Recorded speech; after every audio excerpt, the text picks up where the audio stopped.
Hey family, what's good? It's your girl, I am the Bronze Goddess, and I'm actually here today to do another review for HBO's show Insecure. This is season 2, episode 2. Now this week I've taken some notes. You guys are going to see me look down at my phone a little bit, but I'm just trying to keep everything together. Let's jump right into it. So the show actually opens this week with Issa having a conversation with Molly while Molly is on her couch, and they're talking about last week's cliffhanger where Issa had just been intimate with Lawrence. So Molly's asking her, so let me know, what exactly happened. Did you guys stare longingly into each other's eyes? Was it sweet? Was it beautiful? Was it wham bam thank you ma'am? And Issa's sort of not really sure what that really meant. Issa's just still really hopeful that this could be the beginning of something.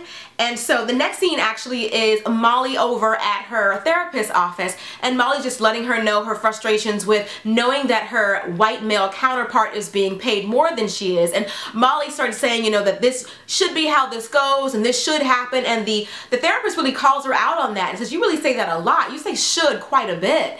If I do this, this should happen and that should happen. And so she really sort of calls Molly on the carpet about that, because Molly thinks that if you do things this way, this is always going to be the result. I love the fact that there's a therapist on the show because it really helps us to identify the similarities. Now, you may not be like how Molly is when it comes to her relationships with men, but maybe you do feel like Molly does with business. And Molly, as Molly always does, whenever she's been called out, she sort of retreats a little bit. So the therapist says, hey, same time next week, and Molly's on some old, we'll see. So the next scene is Kelly, Tiffany, Molly, and Issa. They're all together at this sort of art museum, and it's like a display for black art, which looks like such a dope thing to go to. I would love to go to something like that, but anyway, I digress. So anyway, they're all gathered together, and it's almost like all of them are friends, but of course Molly and Issa are closer, so it's always like the conversations are always like telling everybody, but Molly already knows. So of course your girlfriend knows when you're keeping something from her, so the girls know that Issa has something that she needs to share with the group.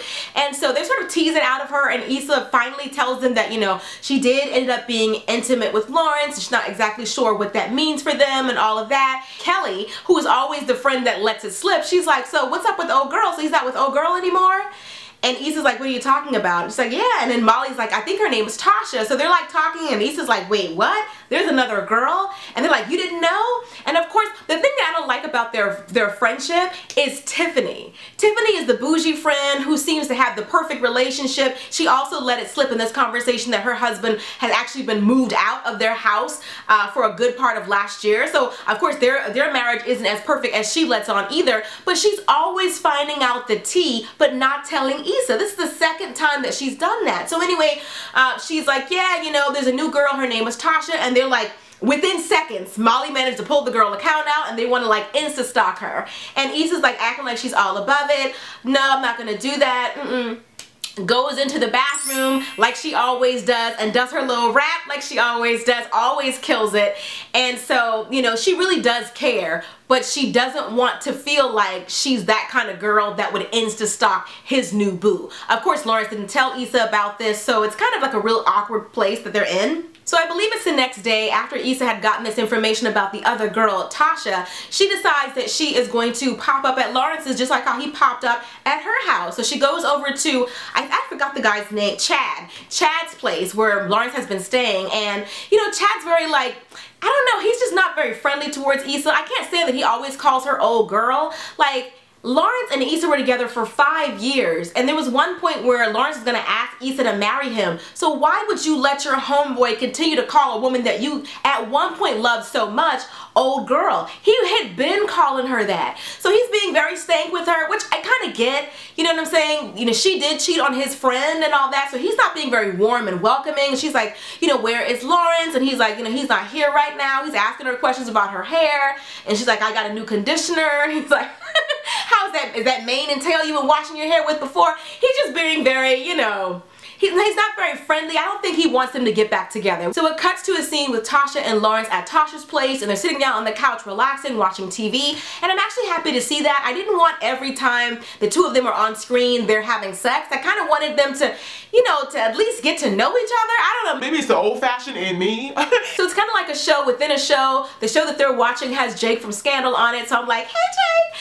So anyway, Tasha's being very passive aggressive about asking him to go to this family barbecue that her mother mother is going to be at. So it is moving really fast to me. I mean, don't get me wrong, you know, they have been intimate, they've been spending some time together and all of that, but meeting her mother, like, it's really, really soon. And so Lawrence has every right to be a little bit reluctant about that, but instead of like expressing that to her, Lawrence goes ahead and tells her that he slept with Issa.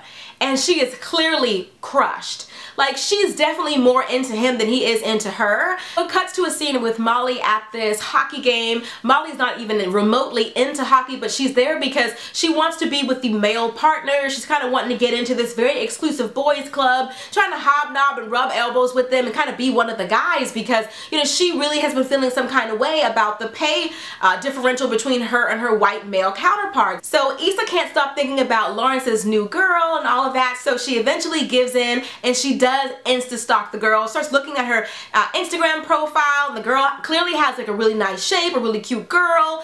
Issa thinks that she's so different from the girl. She has like a ratchet, I think it's a ratchet name on Instagram, and Issa's like, But she really wants to kind of see exactly what Lawrence sees in the girl. So Issa does a bootleg drive-by. She realizes that the girl actually works at a bank. She drives over there, and she's in the parking lot, and she realizes that the Best Buy that Lawrence used to work at is directly across the street from the bank where Tasha works. And she's like, putting two and two together. So then there's a scene where Issa goes into the bank and she straight cold cocks the girl, knocks the girl out, and kind of find out it's a dream sequence. That's clearly what Issa wants to do. Even if she doesn't know this girl, she still wants Lawrence. So anybody who stands in the way of that is her enemy. So she's sitting in the car, and Tasha actually walks by with one of her coworkers, probably going for a lunch break, and Issa instantly like goes back in her car, lays all the way flat back in her car because she doesn't want to be seen. So it cuts to a scene with Molly, and she's you know, grabbing a cup of coffee in the park, and she's just like casually walking by. Lawrence notices her and decides he's gonna go over and speak to her. So he's like, you know, how you been doing? It's very sort of awkward because you know how it is when your best friend and her man break up. They give that really sad like church hug and everything's really formal because of course you got your girls back. So that's exactly how it was. And so she's asking him like, so what's going on with you and Issa? She's really devastated, and Molly is being such a good friend. You can say whatever you want to say about Molly. That is a ride or die friend. She asked all the questions that she needed to ask. You know, are you guys, you know, do you hate Issa? Do you think there's a chance you guys could ever get back together? You know, she cheated, but she's not a cheater, and all of that, all those things. She still loves you. She said everything that Issa really needed her to say, but it doesn't show Lawrence's answer. So it clicks back from that to Molly calling Issa and confessing that she did have to walk by quite a few times to get to get Lawrence's attention. All of this was a setup, unbeknownst to us, the viewers, and also to Lawrence. But she tells him that, you know, look, it's not going to happen with you and Lawrence. I guess he says that he doesn't want to get back together, and Issa is really crushed by that. There's another scene with Molly returning to work after having gone to the hockey game with the guys, and she's trying to pick up exactly where she left off. You know, she's trying to be laughing and joking with them, and again, they're shutting her out. Molly's realizing that it's not going to work. Going to one hockey game is not enough to get into this exclusive boys club. And it's kind of sad for her because she's like, I work just as hard as them, just as talented as them. And especially with Travis, Travis always confesses to her that he doesn't work hard. He brags about not working hard, and here Molly is actually working hard and not being paid a fair wage. Issa and Frida, her co-worker from We Got Y'all, the name always makes me laugh. But anyway, they go over to the school where they have their organization, and you know, they're letting the principal know that they're really not getting a lot of participation from the school. There's a lot of pushback. They're not getting, you know, if they don't get kids participating in this program, they're going to have to pull it out of the school. And so the principal says he's going to work on it and all of that. But while they're there, he makes a racial joke about building a wall, and it instantly rubs Frida the wrong way. And so when they leave, you know, she's bringing that to her attention. Did you really believe what he said, that racist remark about building the wall? And Issa kind of brushes it off. So anyway, so the principal does come through, and the next day or so they go back to there, and they have a huge participation for the first time. There's kids there, they're ready, they're excited, they're finally giving We Got Y'all a chance. And so Issa's really happy about that because she really put her neck on the line by insisting to her boss that they really can make it work here, and darn near beg the lady for another chance. And so, you know, Frida can't get over the fact that the principal seems racist. So after their little meeting, you know, they're walking by, and the principal does it again. He makes another racist comment. He tells them that they cannot speak Spanish in school. Okay, go home if you want to talk Spanish, but here we speak English. Like, he's just really over the top. And again, Issa brushes it off. So one of the last scenes with Frida from her job is, you know, Frida's saying, look, Issa, like, we really need to put this in our report. And Issa's like, no, no, no, no, no, my name is on the line. And Frida's really disappointed. She's like, if this was a white person making these racist jokes, would it be a problem then? And in that moment, I'm disappointed because I feel like Issa sort of sold out by being like, no, this got to do with my job. Like, I don't know, I was really disappointed in Issa. And then she went over there and the principal made the racist comment that his school is now, and I quote, browner than taco meat. I was like, oh, I couldn't believe she let all this go.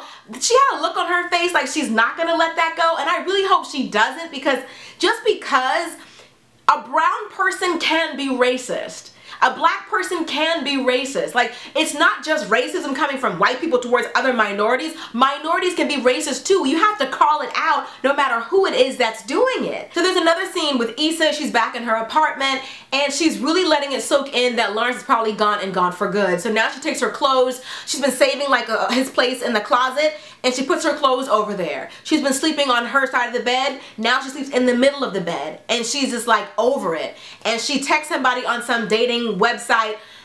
I'm not gonna say it because I don't curse, but she's just like basically want to hook up, which isn't really Issa, but I think she's gonna try that whole phase of just, he doesn't care, so I don't care. He moved on, so I'm gonna move on. So she's gonna try that again. So the final scene is Lawrence showing up at Tasha's place to apologize yet again for sleeping with his ex, Issa. And Tasha comes outside. She's being very cold, giving him one-word answers, not really, you know, not really warming up to him at all like she normally does, not being her typical bubbly, happy self. There are things about Tasha's character that I like, but what I don't like about her is that she's really passive. She wants to be with him so bad. She forgave him so quick. I mean, you know, she gave him excuses right away. She's like, you know what, I know we never said we were exclusive and all that. That is the danger. For those of you that don't know, I'm actually a life and dating coach. This is my second channel. You should check me out at Life Coach Sean if you want to hear more of my thoughts on relationships.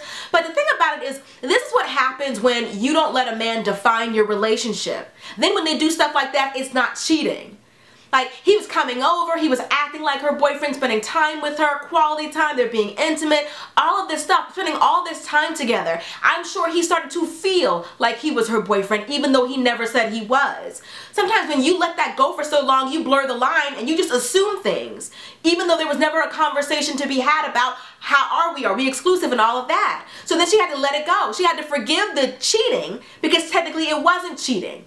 But yet again, he was acting like her boyfriend. So she let it go. She brushed it off, asked him, you hungry? And in his Antoine Fisher imitation, he said, I could eat. And that was it. So, I mean, like I said, I like Tasha. I think she's a great person with a really big heart. And she deserves better than Lawrence. I hate to say it because Lawrence still loves Issa. You can't be with somebody for 5 years. And within less than 5 days, he moves on like that. You don't ever want to be a rebound girl. Like, you don't ever want to be his way of getting over somebody else. Give him some time to heal. Alright, that's pretty much it. Be sure to thumbs up if you guys have enjoyed this video. And if you missed my previous review, I'll be sure to link it on the screen and also below so you guys can check it out. And I'll see you guys in the next video. Till next time, later divas and dudes. Deuces honey.